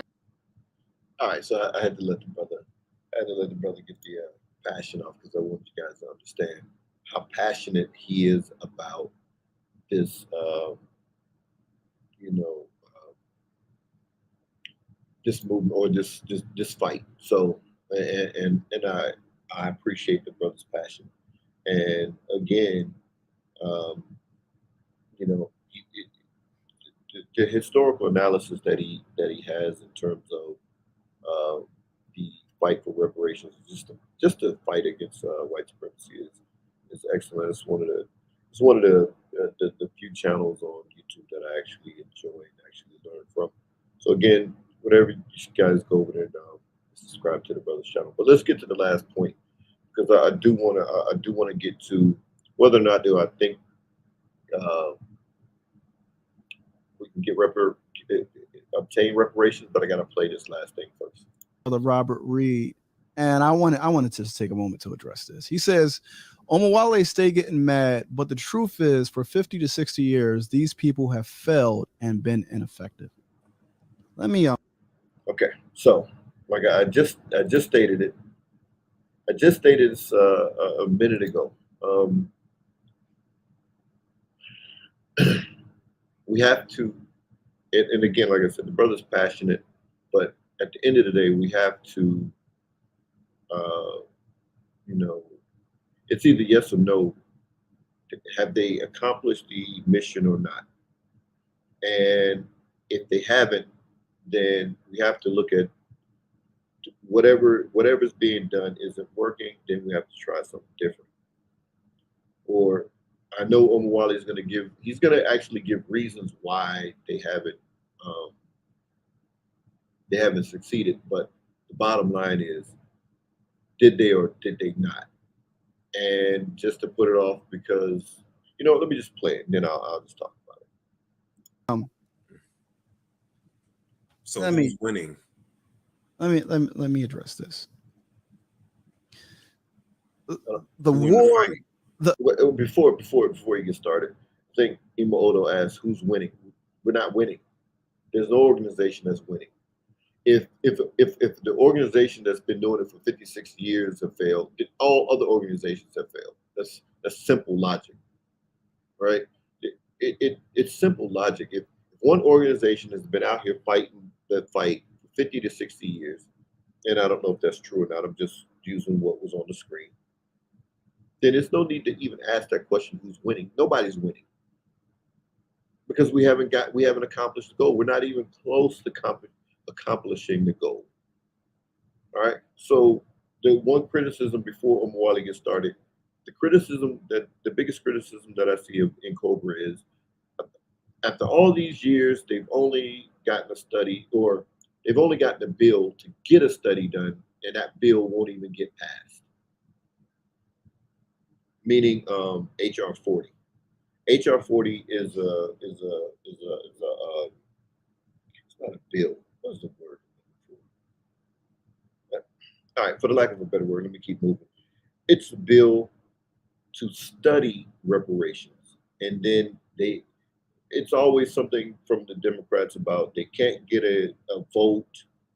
Like Clyburn is always talking about, well, we got HR 40 but you can't ever get it voted on, and you can't get it passed, no matter how many times the Democrats have the White House and the Congress, the House of Representatives and the Senate. They've had these things at least twice in the past. When Obama came in 2008, what was that? 14 years, whatever. So they've had it twice, because they had it just now with Biden, and they had it when Obama first came. Obama's first 2 years when he came into office.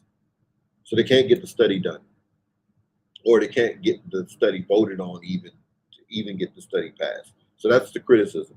Okay. So in that regard, then they've gotten done more than you. that can be said clearly. They've gotten done more than ADOS, FBA, or anybody else criticizing their work. So clearly that can be said. But if it comes down to brass tacks, and I'm gonna hold all the players accountable, and just I'm gonna play this, and then I'm gonna hold all of them accountable for stuff that they say.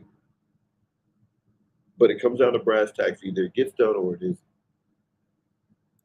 The war that has been and continues to be waged on us has been nonstop. And if you understand the way that our enemy operates, he often will sign a false treaty so that he can rock you to sleep and continue to attack you. So during the civil rights movement, voting legislation, the civil rights bill, the housing bill, that's what's referred to as a false treaty. He's rocking you to sleep. He's going to give you the illusion of inclusion. So what happened is a lot of the people who fell for the bait, they stopped fighting. And for the past 50 to 60 years, the only people who have been mining the front lines have been a very small minority who never lost sight of the fact that we are in a war. They never lost sight. They have continued to fight without any support from our community. Well, they have memory. Hold on. Without any support from our community, right? And see right there before he continues. That's why they should not be disrespected. Now, I totally agree with them. I don't agree with the disrespect because they have been fighting, and you have to respect those as much as you respect Nat Turner or Denmark Vesey or any of those who fought and they were killed during the fight and that particular revolution or revolt didn't succeed. You still respect them because they did fight. So I agree with him there. Continued to fight. They've kept the organization up without the first outside funding and Cobra ever got. They didn't even apply for the shit. The MacArthur grant came to them because I think we know why it came to them. The MacArthur grant was, they were supposedly looking for 2 reparations organizations to give funding to, but we already know why our enemy gives funding: to control, kill, or misdirect a movement. We already understand that. So there's a deeper conversation to be had there. But for the entirety of Ncobra's existence, no funding, self-funding. So when you say for the past 50, 60 years, they failed and been ineffective, how dare you? How dare you when nobody showed up to help? Nobody showed up to give support. There are people who have been so committed to this movement for reparations that they've literally burnt themselves out trying to do Ncobra work, meaning reparations work, and work their full-time job because they have no support from the community. So you're saying that people have failed. Let me read this, right? Because that statement, it is, I want to read a couple of things from Iwa here, a warrior's character, right?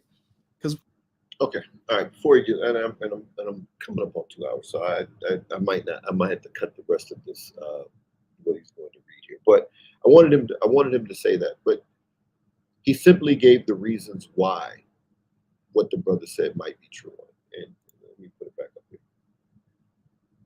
So the brother Robert Reed says there, Omoali they get mad, but the truth is, for 50, 60 years, these people have failed and been ineffective. Okay. So perhaps maybe he could have put it in a more respectful way, but when we sit back and evaluate, do they get respect for the fighting? Yes. But at the end of the day, it's we're looking to accomplish the goal. And Omwali may be right. It may be because um, they didn't get support. They didn't get support from the community. I honestly never heard of them until heard of ADOS and all this kind of stuff because they mentioned it. They were talking about it.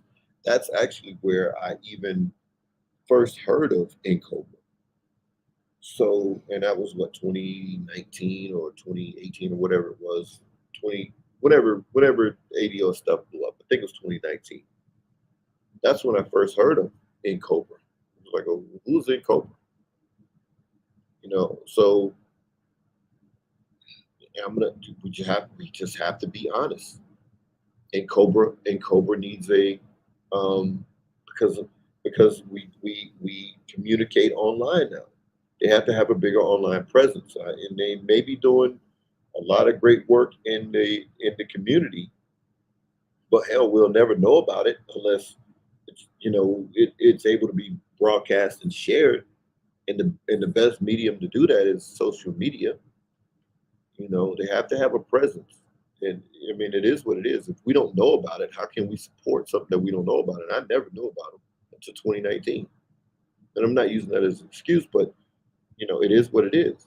Sometimes, certain things don't get supported. But at the end of the day, it's either did it was it effective or was it not effective? And like I said, this is no disrespect to them, but are we? Are they open? Are they even open to changing up the way they do some things? Because if you haven't been again, it's like I said, it's no disrespect, but if you haven't accomplished what you set out to accomplish, then maybe you need to do some things different. A friend of mine, he always says, you know, you want to keep getting the results that you're getting, keep doing what you're doing. You want to get different results, do something different. So if you want to keep getting the same results that you're getting, just keep doing what you're doing. You'll keep getting those same results. It's not a problem. Just keep doing it. You'll keep getting the same old results. You want to get different results, you got to do something different. There's no disrespect to say that. And again, if you're saying for people to support this organization, then they have to be able to to evaluate it to say whether or not I want to support it. I'm going to go ahead and drop this here. Let me go ahead and let me pull up something here. So what I was saying here. Okay.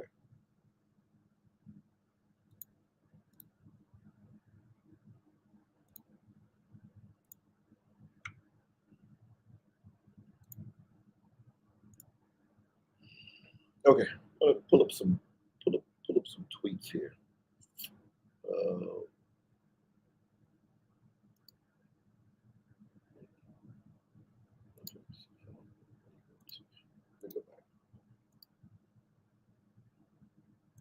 All right.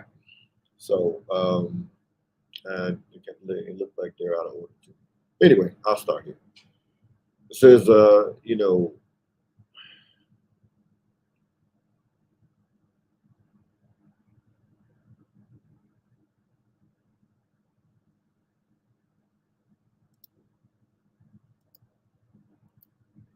all right, so how is attacking the Foundation Organization for Reparations in America helping to solidify our claim for reparations? It doesn't get more grassroots than in Cobra, but when your only connection to the grassroots is selling DVDs, you tweet dumb-ish like this.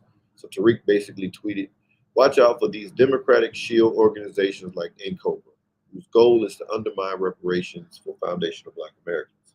That was the tweet.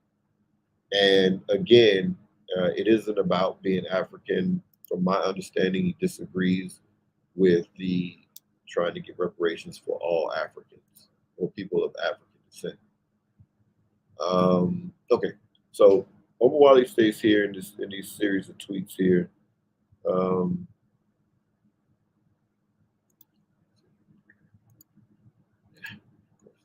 Anyway, so he says, as the OG Pan-African hater, has labeled by the ADOS movement in 2019, I wish I would have been able to take part in tonight's discussion on Black Power Media. Having penned the first written critique of ADOS, which was followed up by a historical primer of the anti-African roots of the ADOS movement, there is one question that I would have liked to have been answered during tonight's debate. How do y'all plan on persuading white Americans to support reparations in America? Darity, in his 40 Acres and a Mule essay, makes it clear that legislative reparations is a non-starter without mass-based white support. So I want to pause right there. So ADOS, FBA, and yes, NCOBRA has the same issue. So they all have to persuade white Americans into supporting reparations. Just because they're a Pan-African organization don't mean that they get around that same stumbling block that ADOS and FBA have. Same stumbling block. So if you're gonna ask that question to FBA and ADOS, it's gonna have to be asked to NCOBRA as well, because it's the same issue. So he goes on to say, here,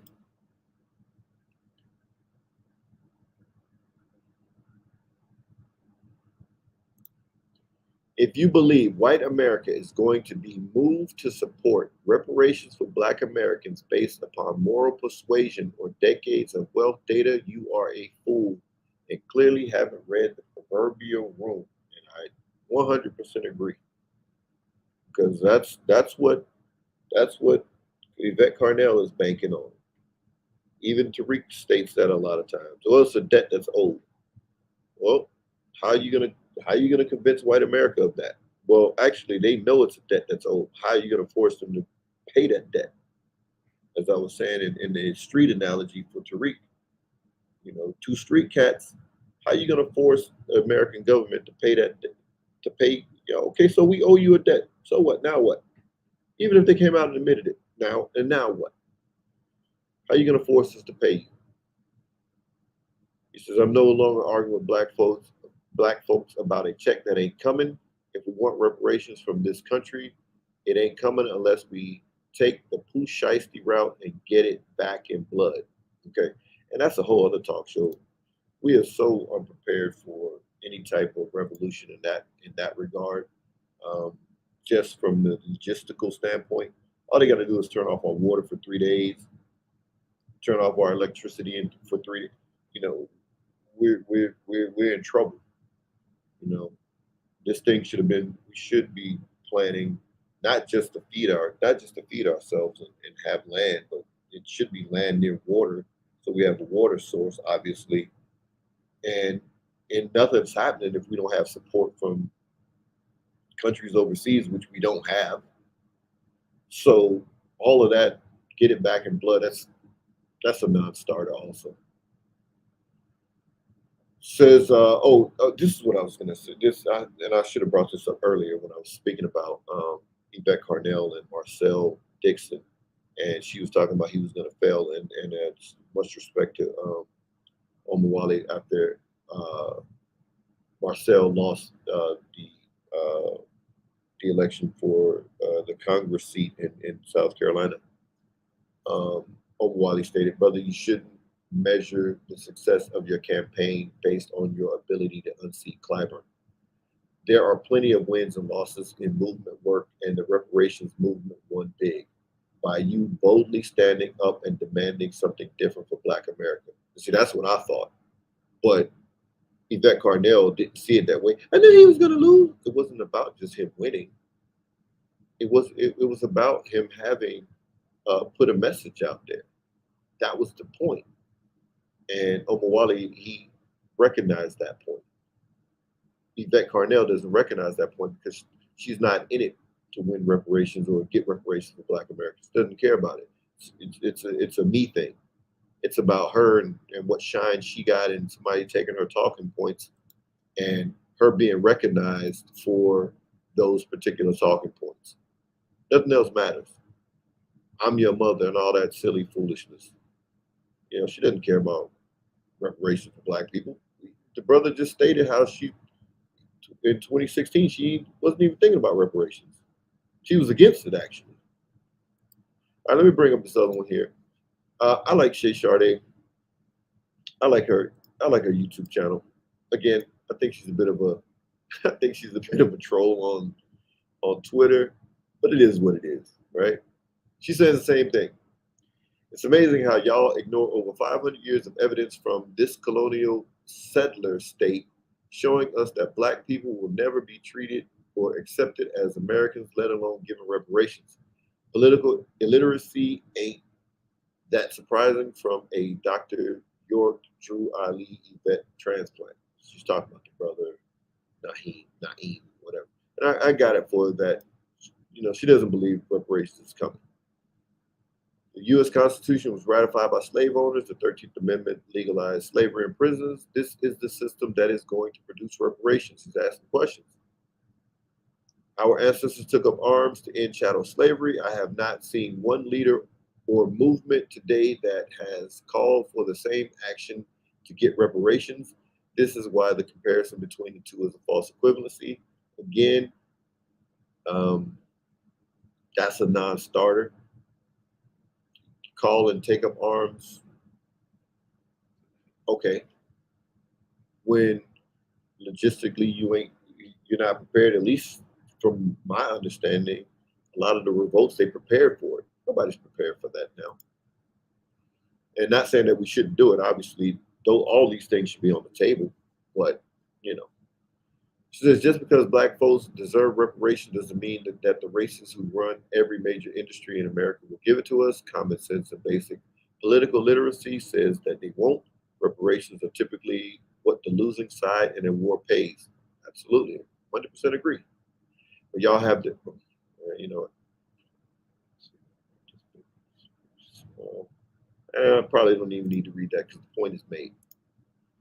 It's about y'all have charlatans and grifters lying to you and selling you wolf tickets to get you to believe that if you wave the U.S. flag hard enough and claim to be an American loud enough, the racism will disappear and we will finally be accepted.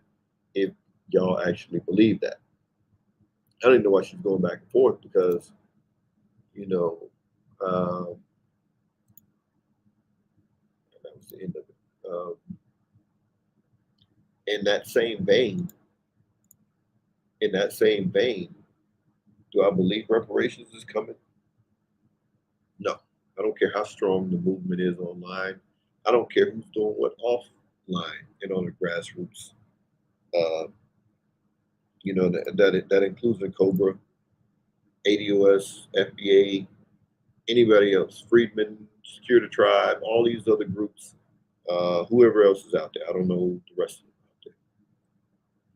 Just, I don't care if you're screaming online. I don't care if you're screaming out in the streets. You don't have the muscle to force someone to pay a debt that's owed. And based on what, you know, Shay Sade is saying here about reparations being are typically paid by the losing side of a war. We ain't fought no war, and as it presently stands, we wouldn't come out victorious unless we had the support of those countries in Africa. So, can we get reparations? It's probably that's not going to happen, and then not in the way that we're doing it now. Not with the people that's leading. You know, Yvette is definitely there for me. Y'all taking my talking points. I started this. I did this. We heard our own words. Tariq has zero political advocacy. You know, one rally here, I'm not a leader. Then how do you suggest reparations? You know, we obtaining reparations when the people who owe you are stronger than you. You know, and the only way is to and that is totally 100% against this. I don't understand it. I don't understand it. Because people love to use the Japanese analogy. Well, the Japanese got reparations. Well, the Japanese had obviously the Japanese Americans that were in the internment camps during World War II. Um, they had a home country that was supporting them. Then they built an economy that could go toe to toe with America, and you know punish America. Even if not militarily, then economically, they had ability to punish America. You know, we absolutely need to be doing the same thing.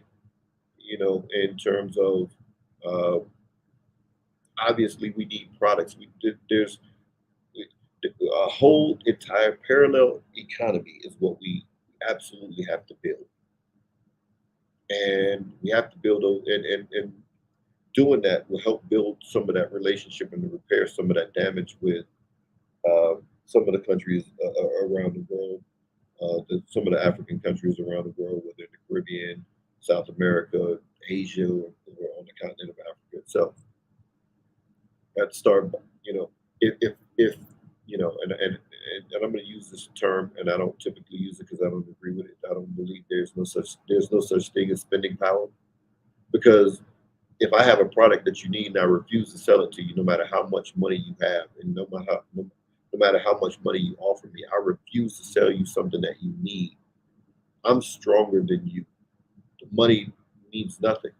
There's no power in that, in a sense. But I'm gonna use that term anyway. So if the Black American spending power is like $1 trillion, you know what? You know what that could do to to help strengthen our bonds and ties of kinship with uh, those of our brethren around the world, those Africans around the world. With everything we absolutely should be importing stuff that we need, because we can buy land, but we'll never be able to buy enough land, and we don't have the technical know-how to farm it to produce enough food to feed all of the Black people in the United States. We just don't have that know-how. But guess who does?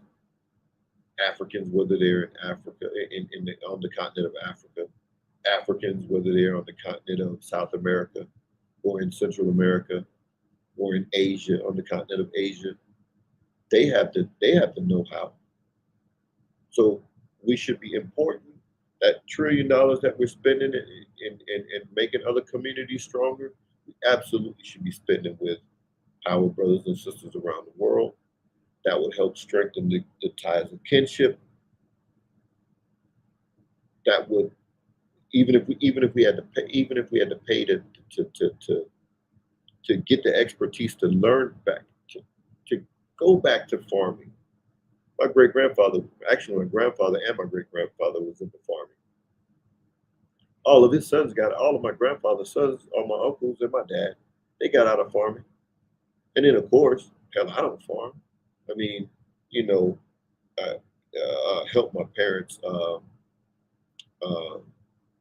start a garden and grow, grow stuff here and there, but that isn't enough to feed them, let alone them and my family. Even if I had one in my backyard, my brother has one in his backyard, you know, um, but we don't have enough. We don't, we're gonna, what we'll have tomatoes and peas and greens and stuff like that we'll have, but we won't have, wheat, or, can't raise, livestock, where I live or whatever. You know what I mean? Because I don't live on a farm. So we don't have that. We don't have the expertise to do that, but our brothers and sisters around the world do. So importing, starting to import, paying to products that we need, clothing, shoes. They all produce this stuff there. Why are we not, you know, building those ties of kinship and starting to start trading with them? And that's one of the things that I wanted to do before COVID hit. Some of the brothers that I know, it's like, look, what kind of products do you guys, export there? I want to start. I want to start importing some of those products. I wanted to start just on my own. Okay, I'm going to start going to some of the hoods and churches near the hood. It was like, look, you know, have this. I have this produce here that I'm either selling or giving away. To just start building. Just look, this comes from my brothers and sisters in Africa. Even if I had to tell that untruth and say, look, these are from my brothers and sisters in Gambia. They sent this here to the community just to build a bridge of friendship to some of the lower economic areas, especially where we have elders who are on fixed budgets. That's why I would go to the churches, and I'm not even a Christian, I'm a Muslim, but there's churches in these, in some of the economically deprived areas, and there's a lot of older Black Americans who go there who are on fixed budgets. So if I'm importing certain produce, from our brothers and sisters in Africa, it's helping them because I'm buying directly from them. They can feed their families with what the money that they're earning or living from, and they're not being undercut by the United States government, by subsidizing the American farmers here and then taking their produce and just giving it away for free in countries in Africa or Caribbean, undermining them. So then they can't sell the produce and then their family goes starving and they're dependent on America giving them free food. But then also helping our elders here. That's just something that I wanted to do. And yeah, I got taken back because we were in the house for a whole year. And now I gotta, you know, start my planning all over again just to, get something done. But to me, it's things like that that I want to do. Other people may not want to do. That's fine. I'm not gonna stop you from doing what you want to do. But that's something that I want to do. And we have to do things like that. And slowly, slowly, slowly, if we build it, like for the Nation of Islam, if I was a leader of the Nation of Islam, that's something I would have I would have been had that movement, been had that goal, and having the produce right there in the masjid or the mosque or whatever, especially in those places like Chicago and some of the cities where we're seeing Philly and some of these places that we're seeing homicide skyrocket. To be in the community, you know, man, look, young brother, I just took care of your grandma. We don't need that. You want, you want, I got a job for you, moving this produce, whatever. But anyway, so reparations ain't coming until we've become strong enough to uh, force that hand, whether economically, militarily, or both. It's not coming. And I don't care which organization you're with. So all this fighting over who did more work and whose words are stolen and who put in this and who's doing this. If it goes both ways, and both said it. Omwali said it. Shay Sade said it. That you have to convince white Americans to give Black Americans reparations. So Cobra is not going to do it. It can't even get white Americans on the Democrats to even vote on for a study. They're not voting on actual reparations, they're voting for a study. So then, of course, FBA and ADOS and Secure the Tribe and Freedmen's and B1 and all these other people, they're not going to get it done either. I mean, it's so I don't even know. I don't even know why you are like. I don't. Why am I gonna argue when I know it's not coming? If you know it's not coming, why? That's why I said, and that's why I said it last week or whenever it was. I was glad to see that Omawali was like, look, he's just not arguing no more. That's the best thing that can happen. why Pan-Africans are engaged in the argument. That's the silliest thing to me. Because if you're saying the people that are doing certain things got American flags and they buy, why are you arguing with an idiot or a fool if you feel that way about them? I'm not arguing with fools. It's just a waste of my time. That's why I said I'm not arguing with nobody about calling themselves African or whatever. That goes without saying. It's like water is wet, sky is blue. Why argue with somebody over that?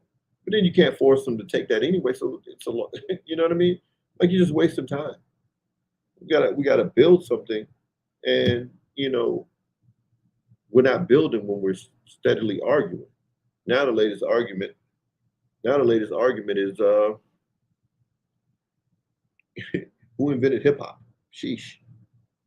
You know what I mean? Jamaicans and Caribbeans and Latinos and Black Americans.